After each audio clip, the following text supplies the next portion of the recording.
And welcome to this edition of Bury Your Bookie. I'm Jeff DeForest. Very happy to have you guys with us on the prelude, the precipice, the beginning, the dawn of what used to be known as Black Wednesday. We have the All-Star game tonight. We had the Home Run Derby last night, so there was some activity. I don't know, you real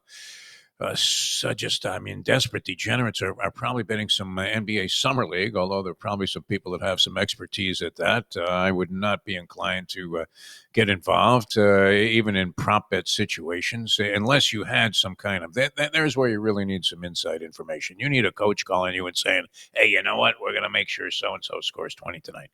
Other than that, it seems like just a futile activity. And I'm sure there'll be people out there that'll immediately post up, yeah, you don't know what you're talking about. I'm making money hand over fist on it. If you are, congratulations. You're far better at handicapping than I am. And there are just certain things you don't want to dabble in. Now, one of which for me has been I would have no idea how to bet WNBA games. Is there anybody out there? I mean, you can write to No Filter and let us know if you're an expert handicapper on the WNBA, because they have taken over. They have filled a void. The WNBA has really taken advantage of this.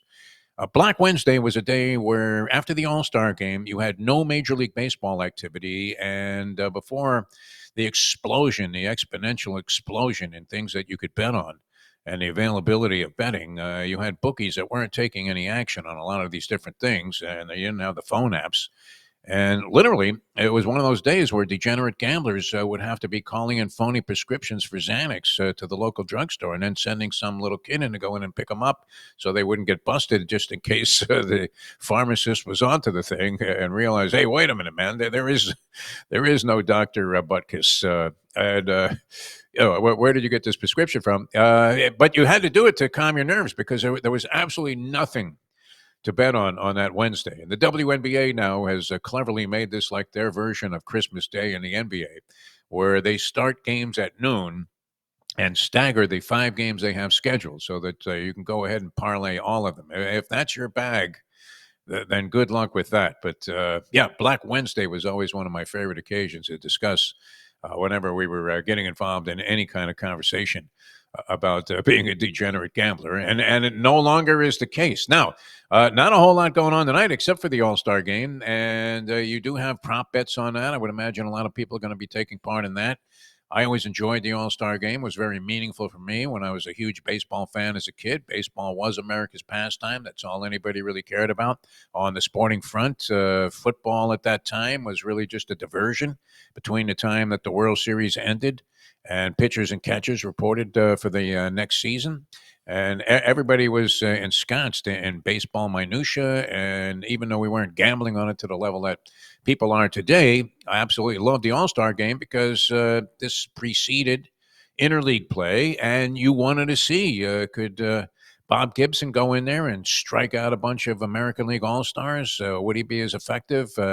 Would the American League, who I always was a favorite of at that time, be able to prevail to the extent that they have of late, which is kind of, it seems odd that you would have, is it not the case where the American League has won 10 of the last 11 All-Star games? I believe 2 years ago, the National League won 3-2. That snapped a 9-game losing streak.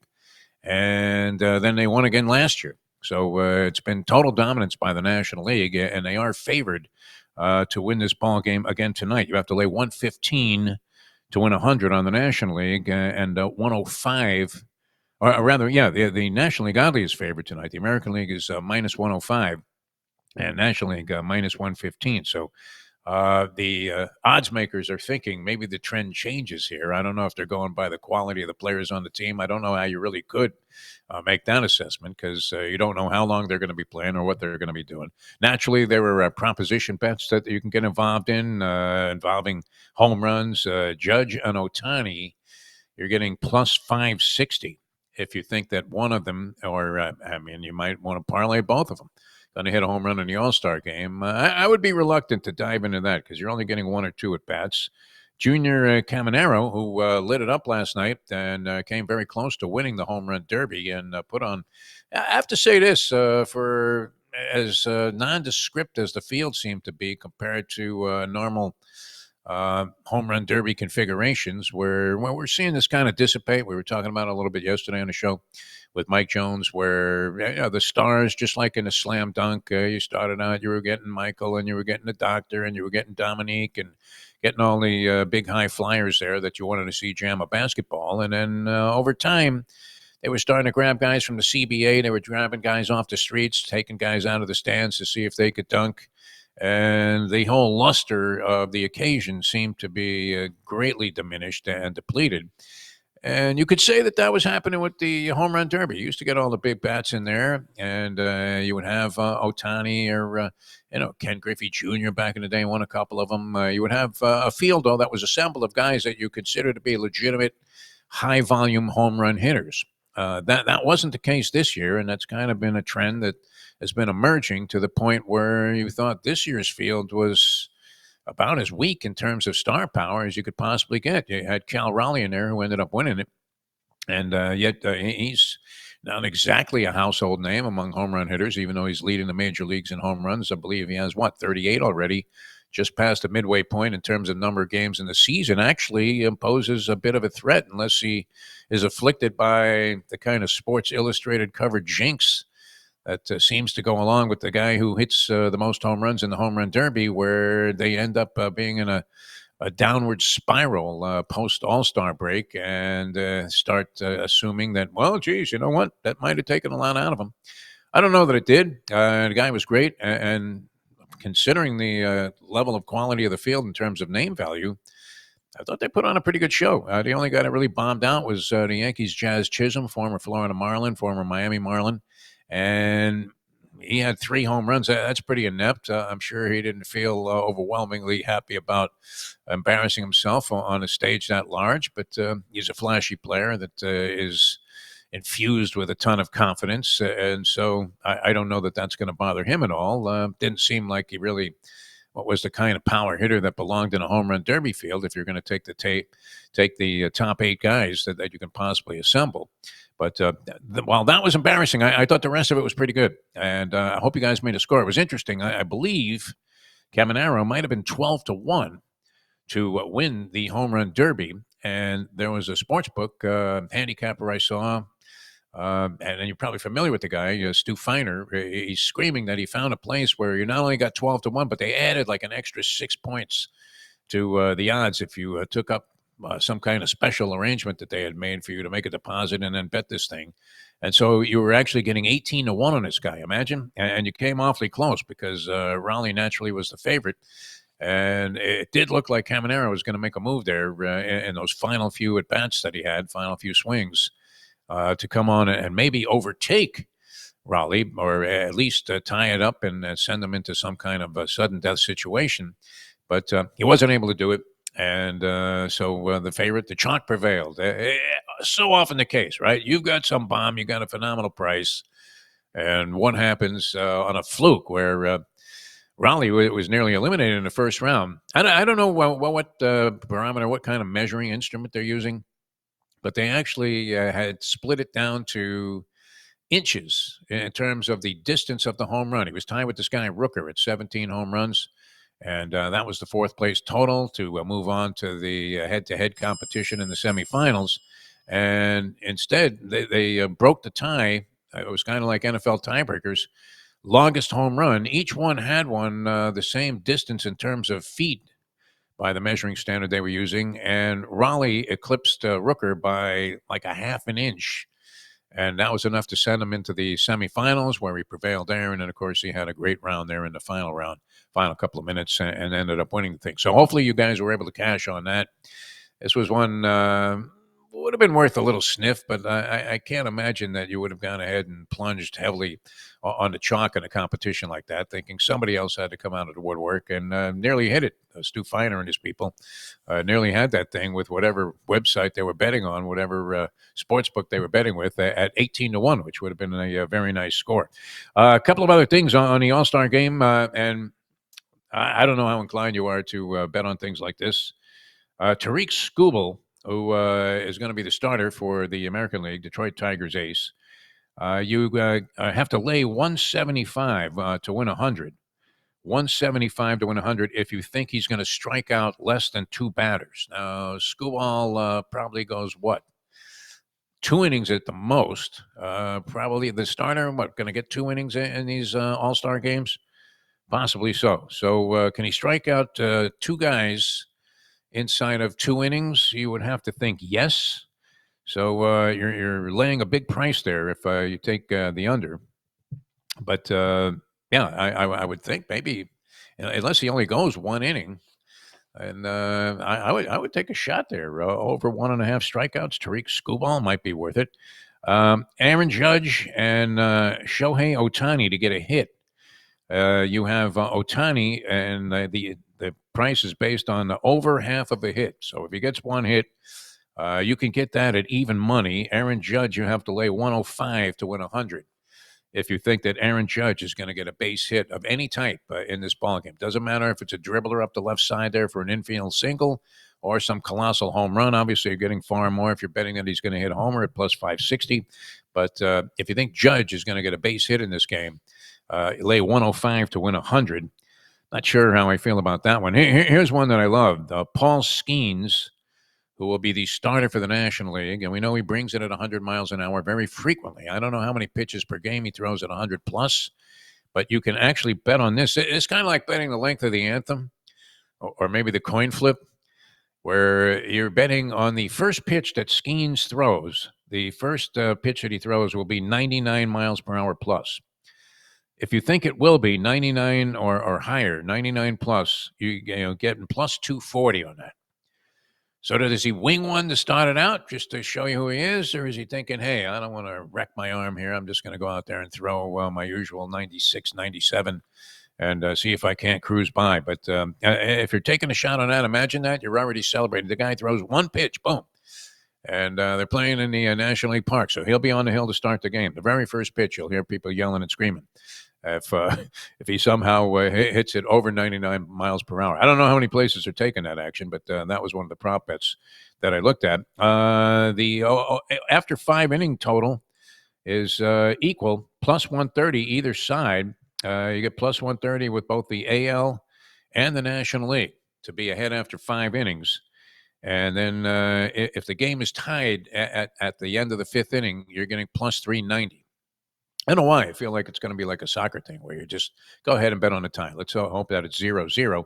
And another prop bet that I saw that was kind of weird. Will the two teams, the AL and the NL, have the same score in the 9th inning and put up the same number of runs?